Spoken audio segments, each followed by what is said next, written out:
નમસ્કાર મિત્રો, કૃષ્ણ માયા કોર્ટ્સમાં તમારું હાર્દિક સ્વાગત છે.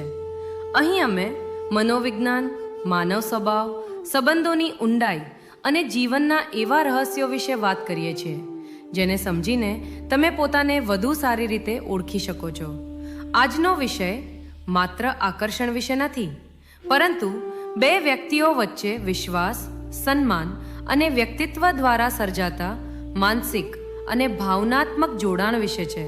તો આ વિડિયો અંત સુધી જરૂર જોતા રહેજો, કારણ કે અંતમાં હું તમારી સાથે એક ખૂબ જ મહત્વની વાત પર શેર કરીશ. મનુષ્યની સૌથી મોટી કામુક ઉર્જા તેના શરીરમાં નહીં, પરંતુ તેના મગજમાં છુપાયેલી હોય છે. કોઈ સ્ત્રીને સ્પર્શ કર્યા વગર તેના મનમાં આકર્ષણ જગાવવું એક કળા છે. આ માત્ર શરીરનો વિષય નથી, પરંતુ ઊંડા મનોવિજ્ઞાનની રમત છે. તેને સમજવા માટે શરીર કરતાં વધુ તેના સ્વભાવ અને મનની ઊંડાઈને ડાઈને સમજવી જરૂરી છે. મોટાભાગના લોકો માને છે કે આકર્ષણની શરૂઆત સ્પર્શથી થાય છે, પરંતુ સત્ય એ છે કે સ્પર્શ થાય તે પહેલાં જ લાગણીઓ, સંકેતો અને વ્યક્તિત્વ પોતાની અસર છોડી ચૂક્યા હોય છે. ચાલો હવે સીધા એ રહસ્યની વાત કરીએ જે કોઈ પણ સ્ત્રીના મનમાં છુપાયેલા એ મૌન આકર્ષણને જાગૃત કરી શકે છે, જ્યાં તે પોતે જ તમારી તરફ ખેંચાણ અનુભવવા લાગે.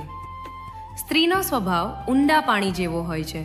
તમે તેમાં પથ્થર ફેંકીને તરંગો તો પેદા કરી શકો છો, પરંતુ તેને પોતાના અંદર સમાવી શકતા નથી.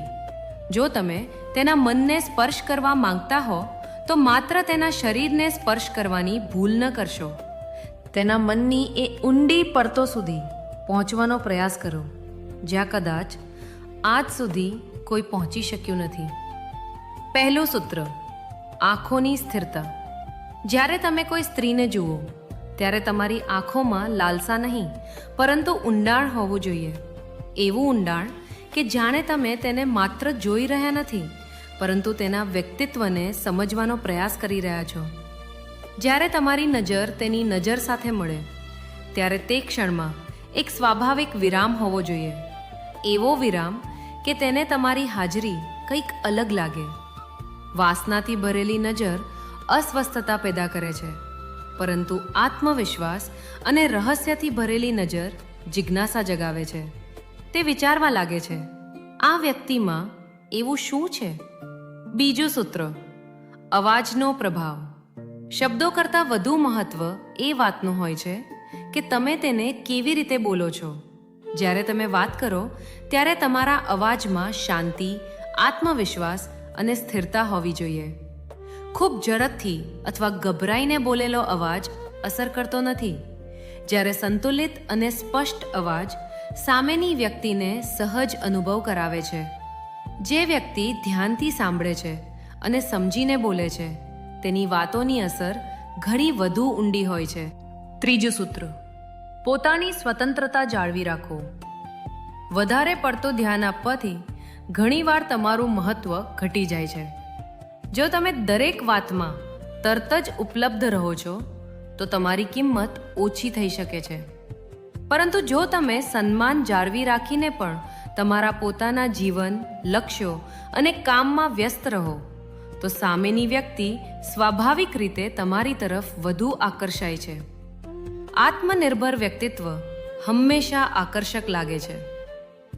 ચોથું સૂત્ર: વ્યક્તિત્વ અને સ્વચ્છતા. વ્યક્તિત્વ માત્ર કપડાથી બનતું નથી. સ્વચ્છ કપડાં, સારી વ્યક્તિગત સ્વચ્છતા અને હળવી સંતુલિત સુગંધ તમારી પ્રથમ છાપને વધુ અસરકારક બનાવે છે. ઘણીવાર લોકો તમારી હાજરીને તમારા જતા પછી પણ યાદ રાખે છે. નાની નાની બાબતો જ મોટો પ્રભાવ છોડી જાય છે. પાંચમું સૂત્ર: રહસ્યમય સ્મિત. દરેક સમયે ગંભીર રેબીર રહેવું અથવા દરેક સમયે હસતા રહેવું બંને અસર ઘટાડે છે, પરંતુ આત્મવિશ્વાસથી ભરેલું એક હળવું અને સ્વાભાવિક સ્મિત ઘણું બધું કહી જાય છે. એવું સ્મિત સામેની વ્યક્તિના મનમાં જિજ્ઞાસા જગાવે છે અને વાતચીતને વધુ સહજ બનાવે છે. સાચું આકર્ષણ ક્ષણ શું છે? આકર્ષણ માત્ર દેખાવ અથવા શારીરિક નજીકતાનું નામ નથી. તે બે વ્યક્તિઓ વચ્ચે જન્મતા વિશ્વાસ, સન્માન અને ભાવનાત્મક જોડાણનું પરિણામ છે.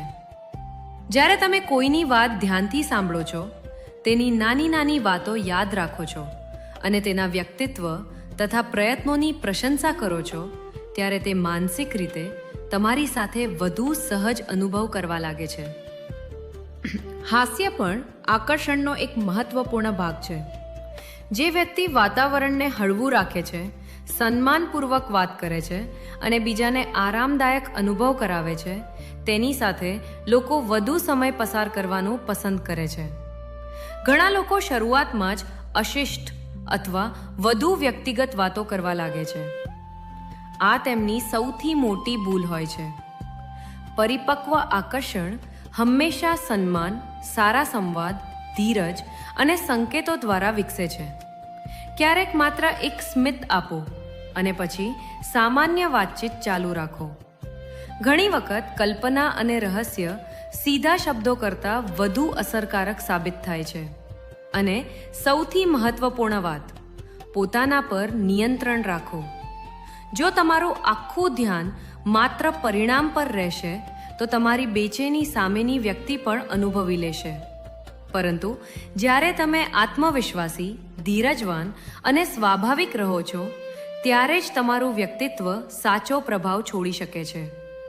યાદ રાખો, સૌથી ઊંડું આકર્ષણ કોઈને મેળવવામાં નથી, પરંતુ એવું વ્યક્તિત્વ બનાવવામાં છે જેની માત્ર હાજરી જ લોકોને સહજ, સન્માનિત અને પ્રેરિત અનુભવ કરાવે. જો તમને આ વિડીયો પસંદ આવ્યો હોય અને કંઈક નવું શીખવા મળ્યું હોય તો વિડીયોને લાઈક જરૂર કરજો. જો તમે હજુ સુધી કૃષ્ણા માયા કોટ્સ ચેનલને સબસ્ક્રાઇબ નથી કરી તો અત્યારે જ સબસ્ક્રાઇબ કરો અને બેલ આઇકોન દબાવો, જેથી અમારી આવનારી દરેક નવી વિડીયો સૌથી પહેલાં તમારી સુધી પહોંચે. અને એક વાત હું તમને પૂછવા માંગુ છું, આટલા બધા લોકો અમારી વિડીયો જુએ છે, પરંતુ લાઈક અને કમેન્ટ ખૂબ ઓછા લોકો કરે છે. આખરે એવું કેમ? જો તમે અમારી વિડીયો નિયમિત રીતે જુઓ છો તો આજે કોમેન્ટમાં માત્ર જય શ્રી કૃષ્ણ અથવા તમારો અભિપ્રાય જરૂર લખજો. તમારો એક નાનો લાઈક, એક કમેન્ટ અને તમારો સપોર્ટ અમને વધુ સારી અને ઉપયોગી વિડીયો બનાવવાની પ્રેરણા આપે છે. ધન્યવાદ. ફરી મળીએ આગામી વિડીયોમાં. જય શ્રી કૃષ્ણ.